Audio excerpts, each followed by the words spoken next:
Frustrated at the DOJ, and understandably so. You look at some of the wrongdoing of Hillary Clinton and the potential statutes she ran afoul of. Here are just a few.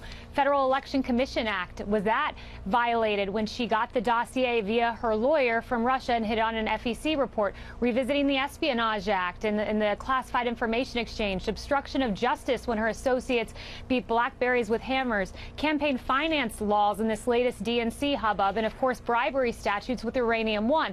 Those are just a few. I could fill the entirety of your program with more, but there are a lot of statutes to look at and to see if Hillary Clinton violated. And the president wants this investigated. He's right to say the DOJ get on top of this. The DOJ also get on top of the idea that the Democrats might not have seen a fair shake if they were on Bernie Sanders' side. He's not saying that, you know, he wants to weigh in on what happened behind the scenes other than were there any crimes committed there with the way that the DNC was spending money against one candidate? He wants that looked at. What do you make of it?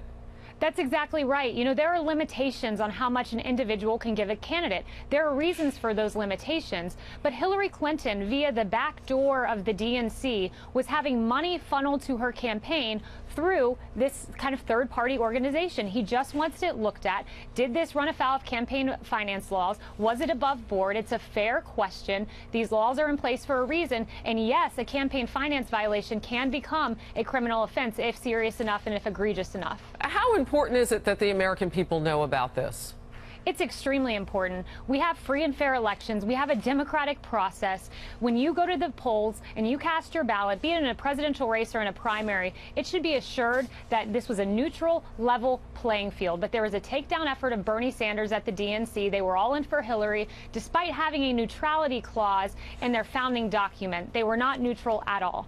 You know, you heard James Rosen's reporting about Democrats that have come out and said, yeah, this is how it went. They're angry about it. One of them from Hawaii, Tulsi Gabbard, and James Rosen had that in his reporting. So when you look at this, this is why this has to go to the spirit of our elections. It does go to the spirit of our elections. You know, if you don't want to be neutral, don't say you're neutral in your founding document of the DNC. They have a class action lawsuit up against them because people are complaining. You say you're neutral, but you're actually not. Tulsi Gabbard's right to highlight this, but where are people like Debbie Wasserman Schultz? She says she's proud of what the DNC did. She's proud of rigging the election for Hillary Clinton in favor of Bernie Sanders. You think you would see remorse on a day like today when a member of the Democratic establishment like Donna Brazile comes out and outs one of her own, but instead of remorse, she says she's proud. I think viewers should take note and voters should take note of that. You know, I want to step into something a little bit different, but it involves almost all of these same people. You mentioned Wasserman Schultz. Her name's coming up with that dossier too. So you ask, well, why isn't she weighing in on this? She brushed that aside as well. The fact that millions of dollars flowed from the DNC to fund a dossier on then candidate Donald J. Trump.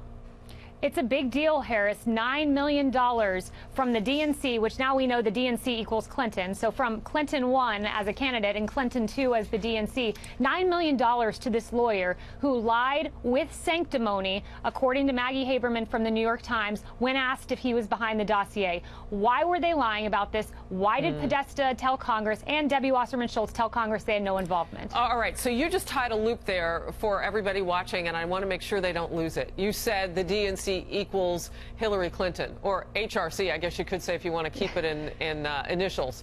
Exactly. So the reason that you're saying that, though, is if what Donna Brazile is true, and if she produces evidence, and the book doesn't come out until next week, but if we can see evidence to show that Hillary Clinton actually was the main fundraising arm, was the main money getter, if you will, for the party, would there have been some sort of, well, is there a pay for play with that? Does she get, you know, a higher cred and then you push out Bernie Sanders? That's the problem with this.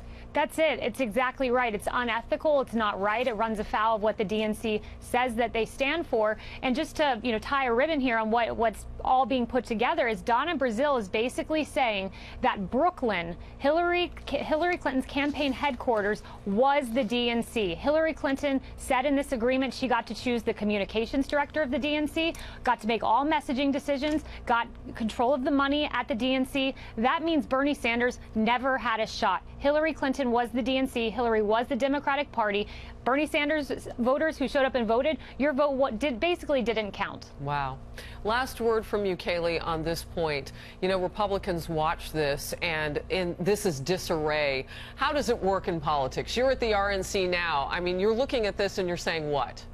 This is disarray. You know, this is the swamp that Donald Trump said he would drain. He's drained the swamp in our party. We have someone at the helm who is here to change Washington, not conform to it. But the DNC, they're in shambles. They don't have a Donald Trump on their side to drain their swamp.